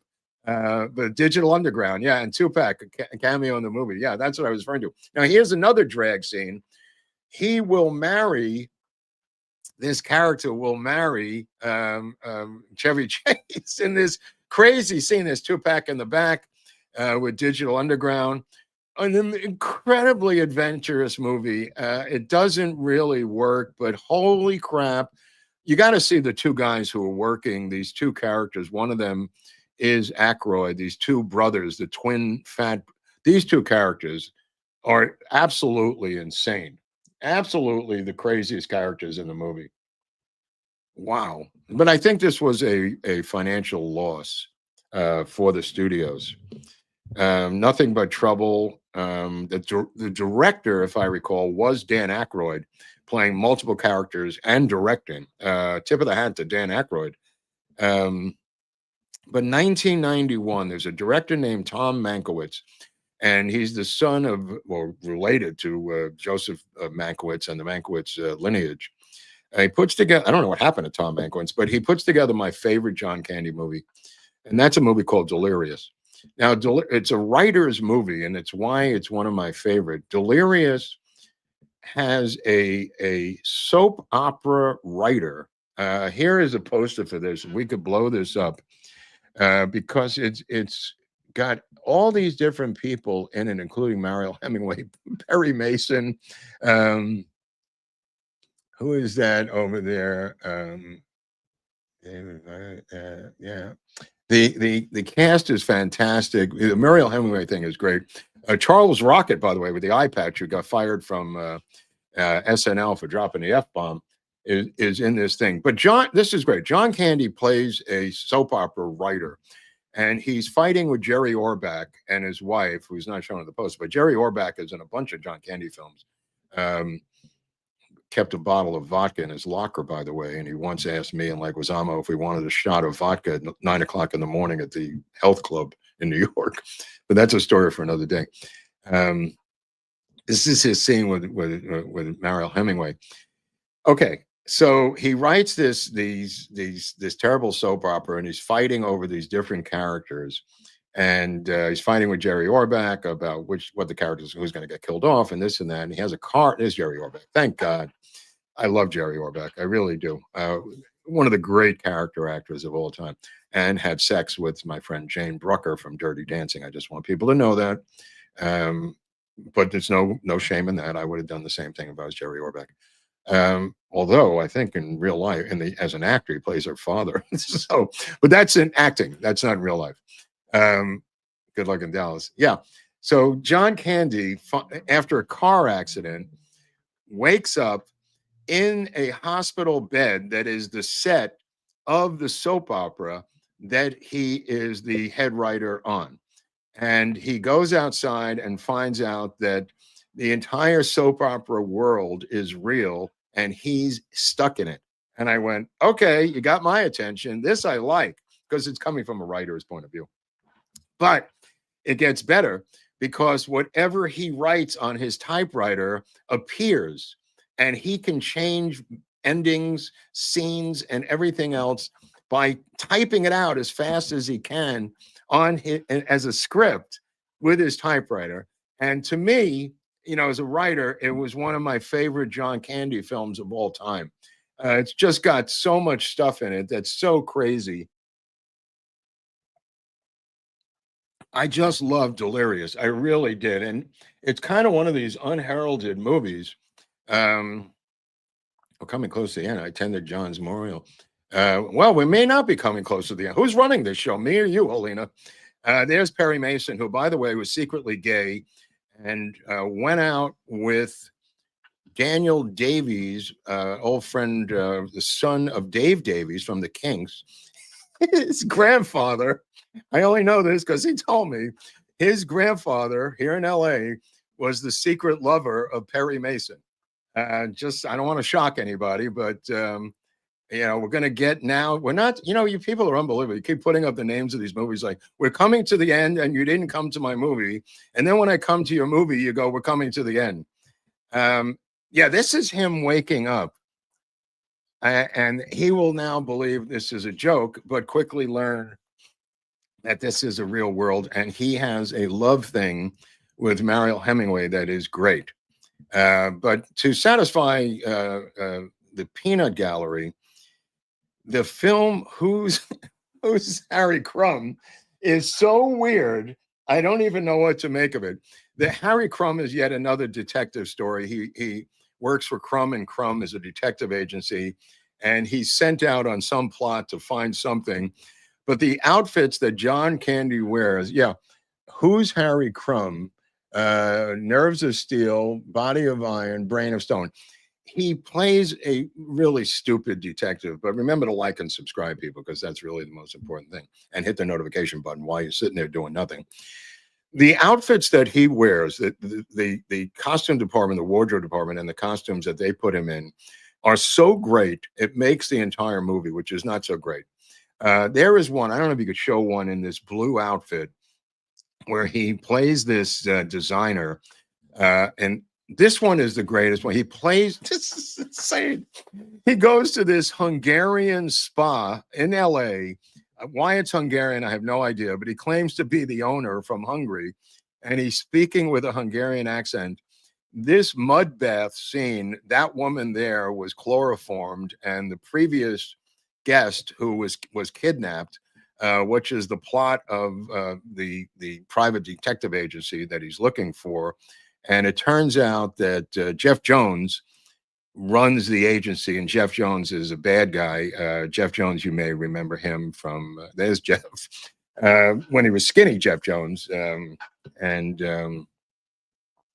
Jeff Jones will later be in a lot of films like Bueller and everything else. But this is one of the first ones with John Candy. He plays an straight guy, but also evil. And that becomes part of the plot line. But yeah, I mean, there's another one. Look at these, dude. There's so many weird looks of Harry Crumb in this movie. Okay, he is some kind of a pre-existing paper shredder, or an early version of a paper shredder, and his tie gets caught in it, and he's playing around with it, and he has to pick up the phone by shoving the paper shredder over to the phone to speak to it on the phone, and he takes a scissor and cuts his own tie. But very, very, very hysterical scene. And also with another crazy hair, crazy leather, crazy look. Fantastic costuming in this movie. Fantastic costuming. Tip of the hat, whoever did this. Yeah, here he is with James Belushi, and I think that might be from the other one. But okay, so we covered that. I wanted to get into He does JFK, and I want to get into JFK because he is contacted by Oliver Stone, and he is to play a real person. I don't know if you have a picture of him, um, of the character he's playing, Dean Andrews. Now, Dean Andrews was a lawyer in New Orleans, and John Candy's son said that he spent months and months on this character, trying to become Dean Andrews, the lawyer who may have been the lawyer for Lee Harvey Oswald. Originally was a lawyer for Clay Shaw. You could learn more about it on America's Untold Stories. But nevertheless, the part of Dean Andrews is not a small part. It is a pivotal role, and it's 8 pages in the script, by the way. Not a short part in the script, and he nails this thing. He realizes that he also testifies that they have a citation of perjury against Dean Andrews. We won a charge of perjury against him, Your Honor. And Dean Andrews testifies in that New Orleans patois. He meets with Garrison for lunch in the cafe. And he really becomes Dean Andrews. In fact, if you look at the video footage of Dean Andrews, you can see the Roosevelt. It's a small bar. Yeah, it is. If you look at the footage of Dean Andrews, it's astonishing how close he is to the real Dean Andrews in this scene. He really becomes him, and it is quite amazing. And the part I wanted to talk about was the fact that the movie, the running time when Oliver was done, was 3 hours and 20 some odd minutes, and he was trying to cut anything and everything from this movie to make it theater friendly. And one of the scenes he cut out was this scene with Dean Andrews. He cut out a lot of weird stuff. If you get the director's cut, you will see scenes with Gary Oldman as Lee Harvey Oswald playing with his children in the backyard of his house that humanizes Oswald, and it's cut out of the original movie. A lot of stuff was cut out. One of the things cut out is the Dean Andrews scene. And Gary Oldman had become friends on the set with John Candy, and they had discussed doing Shakespeare, doing Macbeth in London. I don't know exactly where, but they bonded. And Gary Oldman goes to bat, contacts Oliver Stone and begs him not to cut out the scene with John Candy, and sacrifices more of his own scenes to Oliver Stone's cutting machine to let John Candy have his day on screen. So Oliver Stone restores the John Candy scenes and writes him a letter of apology, because they were screening it. It wasn't released yet, but they were screening the film before audiences, and it didn't have John Candy in it. Not that anybody knew that, because they'd never seen the film before. But Gary Oldman went to bat for John Candy to get that scene restored. And indeed, it is about 8 minutes, about 8 pages in the movie. And there's even outtakes of that are even longer. But that was quite an effort by Gary Oldman to do that. And it really showed how great of a drama actor he could have been as a character actor, not a lead. I don't think any of these guys who came from that world could really be stars of movies. And I know that sounds controversial. The only one who really could come out of that world and do it was Chevy Chase. The rest are ensemble actors. They're ensemble movies. Ensemble movies are extremely difficult to make. They're usually unbalanced. Star-driven movies are what Hollywood is about, because you're writing for one person.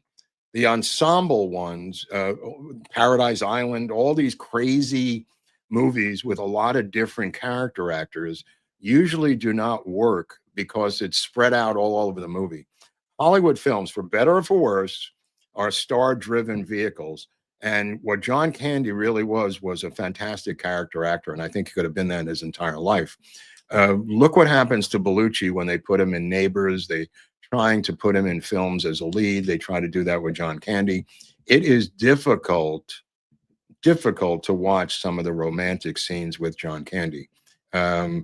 Eddie Murphy pulled it off, did not come from an improvisational background. The ones who do not come from improv are able to do it. That's why I mentioned Chevy Chase. Eddie Murphy's able to do it. Even with Bill Murray and Harold Ramis in Stripes, it's a two-hander. It's a two-hander. It's both of them are the stars. Well, I don't know that much about a Dog Nose, but I'm telling you some stories. Thank you for that, by the way, Dog Nose. Yeah, he admitted he wanted scripts with characters with substance. Oh, who doesn't? Who doesn't?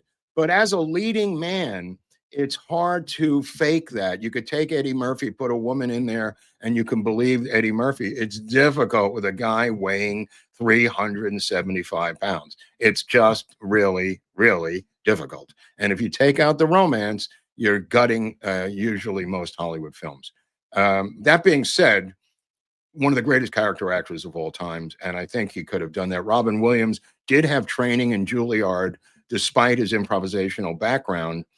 He was able to do both, and he was able to play some heavy dramatic characters at the end of his life and pull it off. But he came from both worlds. He had Juilliard, and he also had improvisational background. Farley had to have David Spade. Again, you can't do this alone. Will Ferrell, individual, not an improv guy. But look at the cast around Will Ferrell. There are supporting players. You can argue this all day long, but you're not going to win this argument. Okay, let's get into 1994. We did Cool Runnings. He did a film in 1994, Hostage for a Day, with George Wendt. He's not on the radar. I don't know about radar. It depends on your radar, bro.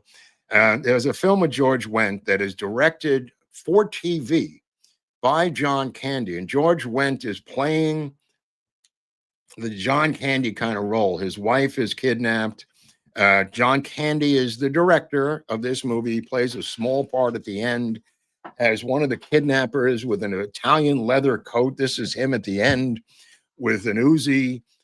Totally crazy movie. George Wendt, who I knew fairly well, wanted to rent my apartment in New York, but he had too many kids and we didn't have enough bedrooms, but that's a story for another day.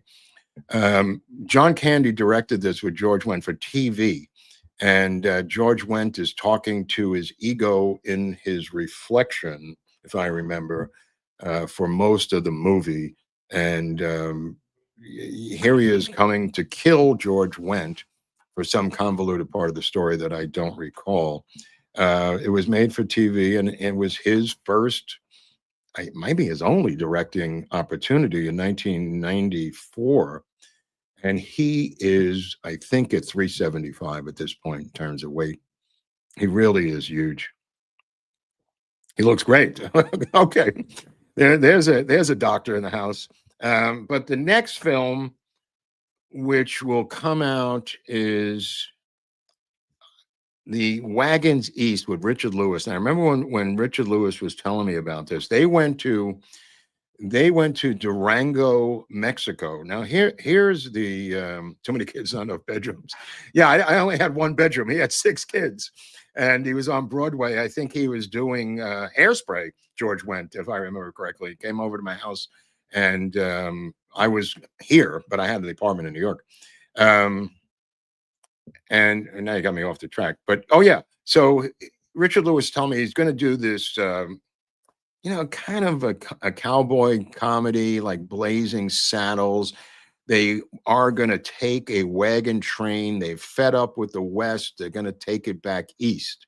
So instead of going west, they're going east, and they need a trail boss. Trail boss becomes John Candy. Richard Lewis is part of the the guys who have given up on the West. They're urban people, but it's in the 1860s. Give it a rewatch. Wagons East. There's a romance with this woman here at the end. That's at the very end of the movie. And they kind of hook up together.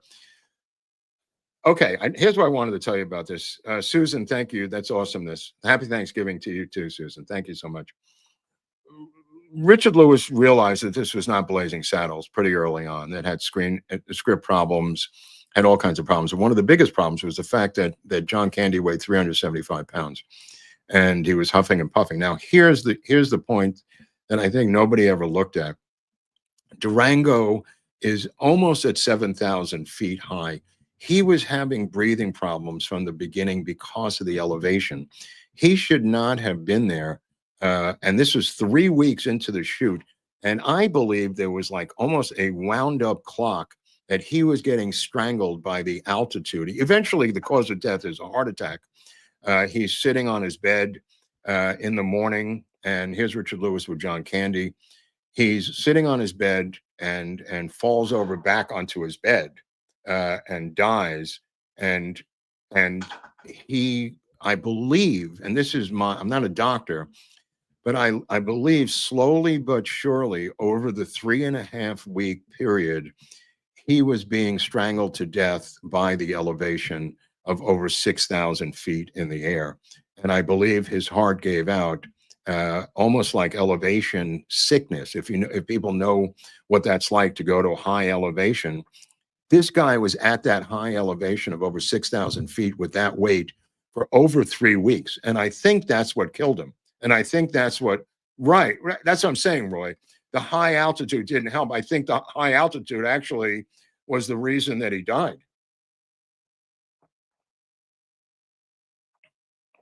And he was such a workaholic that he refused to not accept an offer and decided to do every single thing almost that was offered to him.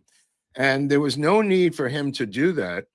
He had tons of money. He had homes in Lake Tahoe. He had homes up in Toronto. He had homes in Brentwood, 6,000 feet. That's barely higher than Colorado Springs. Well, when you weigh 375 pounds, Woody, it has an effect on someone's breathing. Maybe not you because of your superpowers, but on normal people, it has an effect. The Mexican side is from Durango. Yeah. And that's where they were, by the way. So he died immediately, but I don't think it was so immediate. I think it was over a period of 3.5 weeks of his breathing becoming labored. Nobody knew it, of course. I mean, this is him being carted out of the hotel by his bodyguard, Gustavo Populus, who found him at 8 a.m. in the morning. He had some Mexican spaghetti the night before. Stifling heat, by the way. Stifling heat. 10 p.m. and takes a shower, has this Mexican spaghetti. He dies reading a Bible, sitting in the upward position with his feet on the floor, and he falls back onto the bed. That's how they found him. Orson Welles, definitely, and he played Orson Welles in one of his SCTV characters. He probably was thinking it was indigestion. Yeah, this is the Mexican autopsy. It's in English, parts of it, but it's not very detailed. Oddly enough, the situation, Steve Martin, who was getting divorced at the time, moves in with John Candy's widow, not for any romantic reason, but to help with the kids. It's very seldom talked about story that Steve Martin moved in with her just to fill that vacuum temporarily until they adjusted. Now, he was going through his own divorce, Steve Martin, so he may have needed a place to live. I don't really know, but I always thought that was pretty righteous of Steve Martin to do. But here's the point I wanted to get to. And by the way, Bill Hicks also dies in 1994 at a very young age from pancreatic cancer. We'll do a show on Bill Hicks. So there's a lot of death going on. But here's the point I wanted to talk about. I don't know what this is here. Maybe we could see this document here. Oh, this is the grave. Now, this is what I wanted to say. They had the ceremony here in Brentwood, and Catherine O'Hara did an amazing, amazing eulogy, as did Dan Aykroyd, and Catherine O'Hara's sister sang there. They're in a funeral procession going through the streets of West LA to get to the 405, to get to the cemetery. And they look over, and I think it was Rick Moranis or Dave Thomas who said, look, there's no traffic.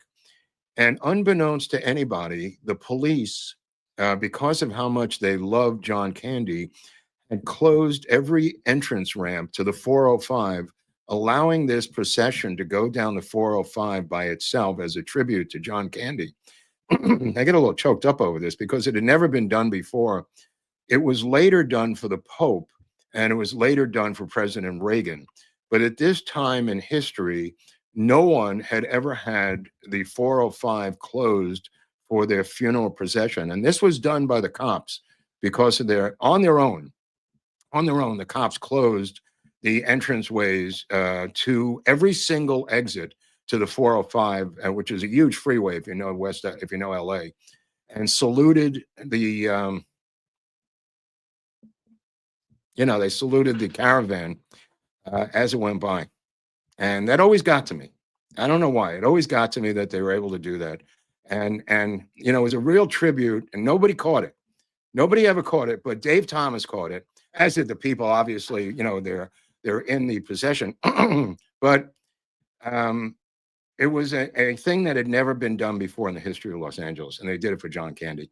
And I thought that was an incredible tribute to a guy who died too soon, as did his father. He knew he was living on borrowed time. He knew he was a ticking time bomb because of genetics with the hearts in his family. And he made it a couple of years past his father, excuse me. And the guy was working so much because I think he wanted to leave this money for his family, which he did. There's a picture of his wife, Rose, with John. There's his little baby on the back. This guy was a family man. He was conservative. He was a working class guy. He was a family guy. This is with his two kids. That's all he cared about. And I think he worked so much to leave them as much as he could, knowing that he was a ticking time bomb. There were attempts to get him to slim down. Carl Reiner did it on Summer Rental, a movie I didn't cover that much because we got too many movies to cover, obviously.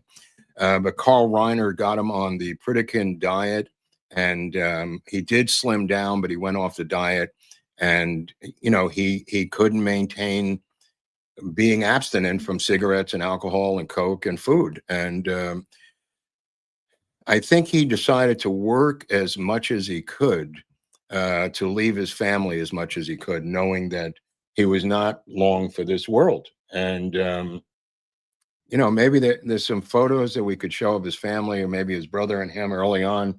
There may be a couple of photos that we missed, some of those Christmas photos, but yeah.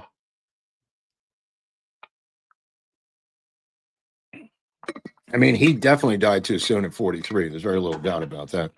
But wow, I mean, the amount of life that he packed into that, and the amount of material that's left behind from SCTV to Second City to all of these films. This is them as hockey fans. And I just want to tell you this one last story, because he gets involved with the Argonauts and with a guy and Wayne Gretzky. They buy the Argonauts team in Toronto, and he dedicates his life. He stops doing movies. Now, the guy on the left is a businessman who will go to jail for embezzlement. And he is all three of them become the owners of the Argonauts. And John Candy, the first season that they're the owners, the Argonauts are taken to the championship, which I believe is called the Grey Cup of the CFL. And he is so into this thing. And yeah, it's a nostalgia overload. You're absolutely right. Holy crap. He dedicates his life, John Candy, to live this dream because he wanted to be an Argonaut. He wanted to be that professional football player for the CFL. He snuck into this stadium. Now, the stadium was the Rogers Center, where we just saw the Dodgers beat the Toronto Blue Jays. That was the stadium that the Argonauts played in. That was the stadium that they had 50,000 people in for opening day when they owned the first year they owned the Argonauts. And John Candy walked onto that field, and 50,000 people gave him a standing ovation. Yeah, it was a good moment. It was a good moment. But Dan Aykroyd said, "There's Johnny Toronto. There's Johnny Toronto." And they made this stamp for him. the nation of Canada made this stamp for John Candy, and that's how they remembered him, with this postage stamp. And you know, the dream was fulfilled for him, full circle with the football dream, and I always appreciated that. You know, that the guy was a sports guy from day in to day out, and he had two loves. One was the arts, one was theater, you know, film, and the other was sports. And that came full circle with the Argonauts at the end, the championship, the Grey Cup, working with Wayne Gretzky. He was going to LA Kings games here in LA, and that's how they met Gretzky. But here he is with his brother, and maybe we could end with this. That's him on the left, and his bigger brother, a couple of years older, on the right, with their family pet, and that was their home in East York, in Toronto. And you know, just thank you, Dustin. Just an incredible story. Even though he had a short life at 43, nobody has packed in more living than John Candy in these episodes that we've done so far. So, tip of the hat. Anybody has anything they want to say about John Candy, say it now or forever hold your peace.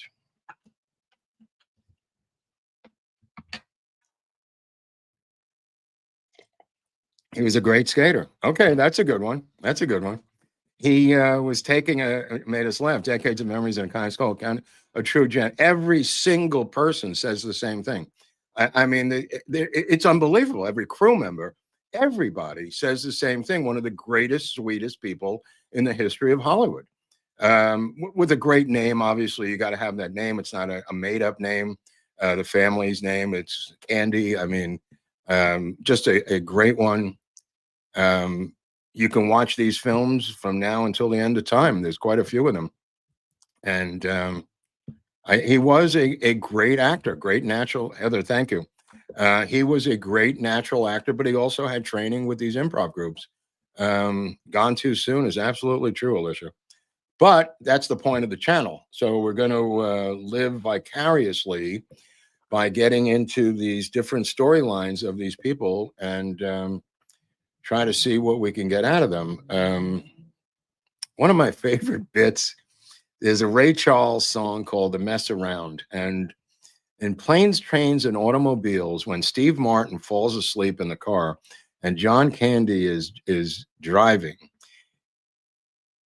the song comes on the radio and he begins to play the keyboard on the dashboard of the car and lip sync the song. And if anybody wants to see one moment, he had a home in Lake Arrowhead. That's what I was thinking of, not Lake Tahoe. Anybody wants to see a great physical comic moment, see him mimicking and lip syncing Ray Charles's "Mess Around" in that scene in Planes, Trains, and Automobiles, using the dashboard as a keyboard. Fantastic. Fantastic episode. Okay, I'm losing my voice, so we got to go. But before we go, I got to show you this. Not the that, but we got to show you this, because this is the stuff that gets me through these episodes, which is tribal coffee. Like I said, designed and grown by actual pygmies who live in Papua New Guinea. Maybe they haven't seen John Candy, but there's a scene in Who's Crumb, with little tiny jockeys, where he's standing next to these jockeys, which is a really funny visual scene also. But these pygmies worked with John Candy to grow this incredible coffee bean here in the Western Highlands province of Papua New Guinea, which, if you use the secret code, again, Mark G, not to be confused with the previous secret code, Mark G, for the other product, you will get 10% off on this giant bag of coffee, which will get you through a couple of weeks. I'm going to take some of it with me to Dallas to make sure I've got my stash. So try this. Go to Built on USA. Try the coffee. I think you'll really dig it. I got hooked on it, so I really like it. If you don't like it, you don't like it. But I got a feeling you might like it, to all the people who are out there looking for a new coffee or want to try something, or just to support the show and the sponsors of the show, which may be just fun to do in general. Since this guy, Anton Biltong, is supporting the show, you might want to help out a little bit too. But the super chats help. The membership helps. The subscriptions really help, because it gets us up there to be seen by other people. I don't know how exactly the algorithm works, because I don't know how a toaster oven works, to quote Woody Allen's father. But apparently, if you subscribe, something happens. If you buy the coffee, something happens. And if you get notifications, if you like to be notified, push that bell over there. And the like button does something. I don't really know what that does, but apparently you need the like button to get in the game. So try all those things. I know it's a lot to ask, but I got my hands full trying to tell the story. But I hope you enjoyed it. We'll be back next week with This Week in Showbiz History, and then we'll do either Bill Murray or Chevy Chase the following week. So have a great weekend. I got to pack. I got to go to Dallas, Texas, of all places. So hopefully you'll see us there on the virtual ticket screen for the really big show in Dallas, Texas this weekend, November 22nd, 1963. And Rent going berserk. And look at that Ernie Hudson scene this weekend. Thanks.